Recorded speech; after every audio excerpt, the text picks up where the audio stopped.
PCM rank ಅಲ್ಲಿ pre round ಅಲ್ಲಿ college alert ಆದ್ಮೇಲೆ ನೆಕ್ಸ್ಟ್ ರೌಂಡ್ಸ್ ಅದನ್ನ ಹೋಲ್ಡ್ ಮಾಡಬಹುದು ಅಂತ ಕೇಳಿದ್ದಾರೆ. ಅದೇನೆ ಈಗ ಅವರಿಗೆ PCM ರ್ಯಾಂಕ್ ಅಲ್ಲಿ PCM ಅಲ್ಲಿ ಅವ್ರೇನು ಪ್ರಶ್ನೆ ಅಂತಂದ್ರೆ, PCM ಅಲ್ಲಿ ಅಂದ್ರೆ ರ್ಯಾಂಕ್ ಅಂದ್ರೆ ಇಂಜಿನಿಯರಿಂಗ್ ಸೀಟು ಆದ್ಮೇಲೆ ನಾವು ಖಂಡಿತ ಹೋಲ್ಡ್ ಮಾಡಬಹುದು.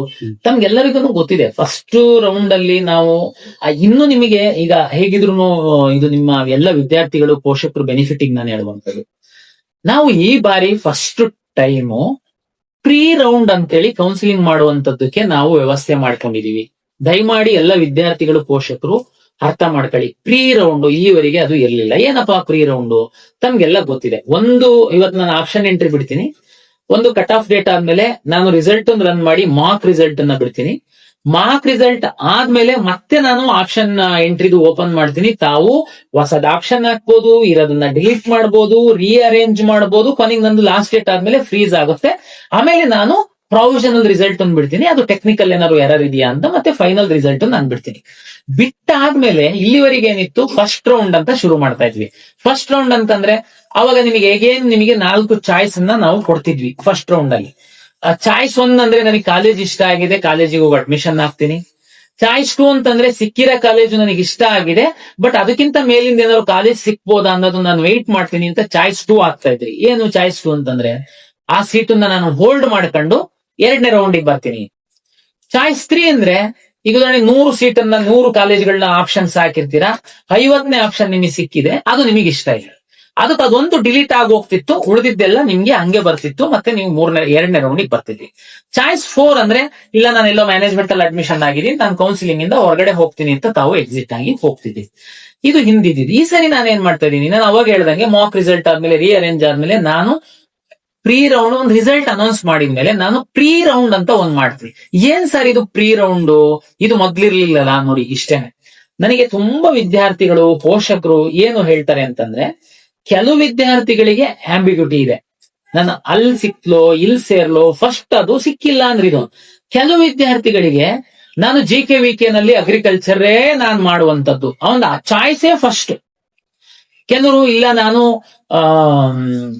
ವೆಟರ್ನರಿ ಕಾಲೇಜು ಬೆಂಗಳೂರಲ್ಲಿ ನಾನು ವೆಟರ್ನರಿ ಸೈನ್ಸೇ ಮಾಡೋನು, ನಂದು ಚಾಯ್ಸೇ ಫಸ್ಟ್. ಅದು ಇದು ನಿಮಗೆ ಕ್ಲಾರಿಟಿ ಇದೆ. ನೀವು ಅದನ್ನ ನಾನು ಫಸ್ಟ್ ರೌಂಡ್ ಅಲ್ಲಿ ಪ್ರೀ ರೌಂಡ್ ಅಲ್ಲಿ ಮಾಡ್ಲಿ, ಫಸ್ಟ್ ರೌಂಡ್ ಮಾಡ್ಲಿ, ಸೆಕೆಂಡ್ ರೌಂಡ್ ಮಾಡ್ಲಿ, ನಿಮ್ದು ಅದು ಒಂದೇನೆ ಕ್ಲಾರಿಟಿ.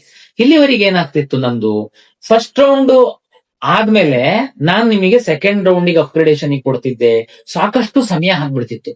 ಈಗ ಇಂಥ ಹುಡುಗರಿಗೋಸ್ಕರ ಪ್ರೀ ರೌಂಡ್ ಅಂತ ಮಾಡಿ. ಪ್ರೀ ರೌಂಡ್ ಅಂದ್ರೆ ಸಿಕ್ಕಿರುವಂತಹ ಸೀಟು 100% ನನಗೆ ತೃಪ್ತಿ ಇದೆ, ನನಗೆ 2ನೇ ತಾಟೇ ಇಲ್ಲ, ನಾನು ಸೀದಾ ಹೋಗಿ ಕಾಲೇಜಿಗೆ ಅಡ್ಮಿಷನ್ ಆಗ್ತೀನಿ ಅನ್ನುವಂಥವ್ರಿಗೆ ಚಾಯ್ಸ್ 1 ಮಾತ್ರ ಎನೇಬಲ್ ಮಾಡ್ತೀನಿ ನಾನು. ಪ್ರೀ ರೌಂಡ್ ಅಲ್ಲಿ ನನ್ನ ಮಾಹಿತಿ ಪ್ರಕಾರ ಲಾಸ್ಟ್ ಡಾಟಾ ನೋಡಿದ್ರೆ 20% ಅಷ್ಟು ವಿದ್ಯಾರ್ಥಿಗಳು ಹೋಗಿ ಅಡ್ಮಿಷನ್ ಆಗ್ಬಿಡ್ತಾರೆ. ಅಂದ್ರೆ ಅವ್ರಿಗೆ 2ನೇ ತಾಟೆ ಇಲ್ಲ. ಚಾಯ್ಸ್ 1 ಟಾಪ್ ಯಾವ್ದೋ ಇಂಜಿನಿಯರಿಂಗ್ ಕಾಲೇಜ್ ಒಂದು ಹಾಕ್ಬೇಕು, ಅದನ್ನೇ ಫಸ್ಟ್ ಆಪ್ಷನ್ ಹಾಕಿದೀರಾ, ಅದೇ ನಿಮಗೆ ಸೀಟ್ ಸಿಕ್ಕಿದೆ, ಹೋಗ್ತೀರಾ ಪ್ರೀ ರೌಂಡ್ ಅಲ್ಲಿ ಅಡ್ಮಿಷನ್ ಆಗ್ತೀರಾ.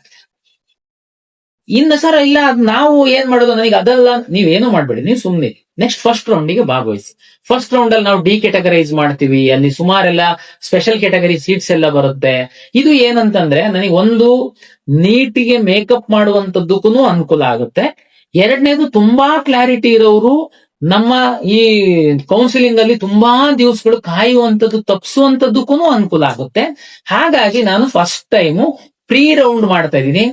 ಪ್ರೀ ರೌಂಡ್ ಅಂತಂದ್ರೆ ತುಂಬಾ ಕ್ಲಾರಿಟಿ ಕಾಲೇಜಿಗೆ ಹೋಗೋ, ಮತ್ ಕಾಲೇಜಿಗೂ ಸೇರ್ಕೊಂಡ್ಬಿಟ್ಟು ಇಲ್ಲ ನಾನು ಮತ್ತೆ ಬರ್ತೀನಿ ನೋ, ತುಂಬಾ ಕ್ಲಾರಿಟಿ. ಯಾಕೆ ನಾನು ನಿಮಗೆ ಕಡ್ಡಾಯವಾಗಿ ಒತ್ತಾಯ ಏನ್ ಮಾಡ್ತಾ ಇಲ್ಲ, ನಿಮಗೆ ಹೆಂಗಿದ್ರು ಮುಂದಿನ ರೌಂಡ್ ಅಲ್ಲಿ ಫಸ್ಟ್ ರೌಂಡ್ ಅಲ್ಲಿ ಭಾಗವಹಿಸೋದಕ್ ನಿಮಗೆ ಹೇಳ್ತಾ ಇದ್ದೀನಿ.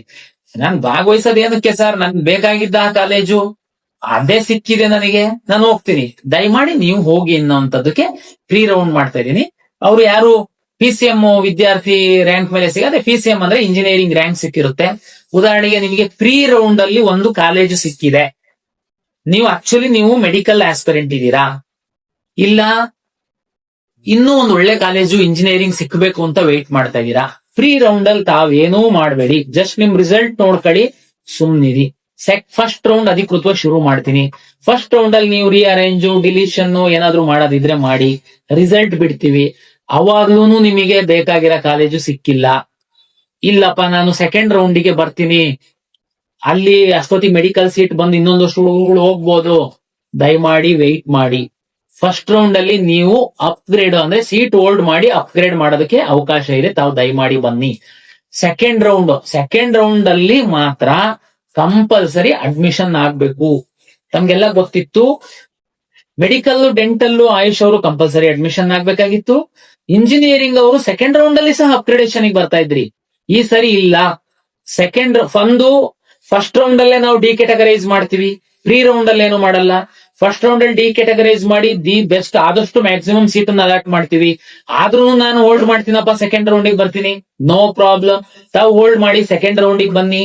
ಸೆಕೆಂಡ್ ರೌಂಡ್ ಅಲ್ಲಿ ಮಾತ್ರ ತಾವು ಕಡ್ಡಾಯವಾಗಿ ಅಡ್ಮಿಷನ್ ಆಗ್ಬೇಕು. ಸರ್ ಇದು ಹೆಂಗೆ ಸರ್, ಇದು ಒಂದೇ ಅಲ್ವಾ, ನೀವು ನಮ್ ಥರ್ಡ್ ರೌಂಡ್ ತನಕ ವೆಯ್ಟ್ ಮಾಡ್ಬೇಕು, ಮತ್ತೆ ಯಾವ್ದಾದ್ರು ನಮಗೆ ಸೀಟ್ ಸಿಕ್ಬೋದು. ಓಕೆ, ನಾನೇನ್ ಬೇಡ ಅಂತ ಹೇಳ್ತಾ ಇಲ್ಲ. ತಾವು ಸೆಕೆಂಡ್ ರೌಂಡ್ ಅಲ್ಲಿ ಅಡ್ಮಿಷನ್ ಆಗಿ ಥರ್ಡ್ ರೌಂಡ್ ಅಲ್ಲಿ ನಾನು ಸೀಟ್ ಮ್ಯಾಟ್ರಿಕ್ಸ್ ಹಾಕ್ತೀನಿ. ಥರ್ಡ್ ರೌಂಡ್ ಅಲ್ಲಿ ತಾವು ಅಪ್ಗ್ರೇಡೇಷನ್ ಬನ್ನಿ. ಇಂಜಿನಿಯರಿಂಗ್ ಅವ್ರು ಬನ್ನಿ, ಮೆಡಿಕಲ್ ಅವ್ರು, ಆಯುಷರ್ ಯಾರು ಬೇಕಾದ್ರೂ ಬನ್ನಿ. ಆದ್ರೆ ಸೆಕೆಂಡ್ ರೌಂಡ್ ಮಾತ್ರ ಕಂಪಲ್ಸರಿ ಅಡ್ಮಿಷನ್. ಯಾಕೆ ಅಂತಂದ್ರೆ ತಮ್ಗೆ ಗೊತ್ತಿದೆ, ಈ ಇಂಜಿನಿಯರಿಂಗ್ ವಿದ್ಯಾರ್ಥಿಗಳು first round hold, second round hold, third ರೌಂಡಿಗೆ ಬಂದು ನಮ್ದು ಆಲ್ಮೋಸ್ಟ್ ಕೌನ್ಸಿಲಿಂಗ್ ಮುಗೀತಿರುತ್ತೆ. ಅವಾಗ ಸರ್ ನಾನು ಕಾಲೇಜಿಗೆ ಹೋಗಲ್ಲ ಸರ್, ನನಗೆ ಇಷ್ಟ ಇಲ್ಲ ಸರ್. ಅವಾಗ ಏನಾಗುತ್ತೆ, ಆಟೋಮೆಟಿಕ್ ಆಗಿ ಅದು ಮ್ಯಾನೇಜ್ಮೆಂಟ್ ಹೋಗುತ್ತೆ. ನಾನು ಕಳೆದ ವರ್ಷ FIR ಮಾಡಿದ್ಮೇಲೆ 2,500 ಮಾಡಿದ್ರು, ಹೋದ ವರ್ಷ ಅದು 500 ಬಂತು. 500 ಆದ್ರೂ ನನಗೆ ಅದು ಬೇರೆ ಮಕ್ಳಿಗೆ ಅನ್ಯಾಯ ಆಗಿದೆ ಅಂತಾನೆ ನನ್ನ ಭಾವನೆ. ಅದಕ್ಕೋಸ್ಕರ ಸೆಕೆಂಡ್ ರೌಂಡ್ ಅಲ್ಲಿ ನಿನಗೆ ಇಷ್ಟ ಇದೆ ಅಡ್ಮಿಷನ್ ಆಗು, ಥರ್ಡ್ ರೌಂಡ್ ಅಲ್ಲಿ ಅಪ್ಗ್ರೇಡೇಷನ್ ಬಾ. ಇಷ್ಟ ಇಲ್ಲ, ನಮ್ ಸಿಸ್ಟಮ್ ಇಂದ ಹೊರಗಡೆ ಹೋಗ್ತಾ ಇರು ನೀನು. 3ನೇ ರೌಂಡ್ ಅಲ್ಲಿ ಯಾರು ವಿದ್ಯಾರ್ಥಿಗಳಿರ್ತಾರೆ ಪಾಪ ಅವರಿಗೆ ಆ ಒಳ್ಳೆ ಸೀಟು ಇಂಟ್ರೆಸ್ಟ್ ಇತ್ತು ಅಂತಂದ್ರೆ ಸಿಗುತ್ತೆ. ಹಾಗಾಗಿ ಈ ತರದ್ದು ನಾವು ವ್ಯವಸ್ಥೆ ಮಾಡಿದೀವಿ. ಹಾಗಾಗಿ ನೀವು up to first round hold ಮಾಡಿ ಬರ್ಬೋದು. ಸೆಕೆಂಡ್ ರೌಂಡ್ ಅಲ್ಲಿ ರಿಸಲ್ಟ್ ಅನೌನ್ಸ್ ಆದ್ಮೇಲೆ ತಾವು ಕಡ್ಡಾಯವಾಗಿ ಅಡ್ಮಿಷನ್ ಆಗ್ಬೇಕು ಸರ್.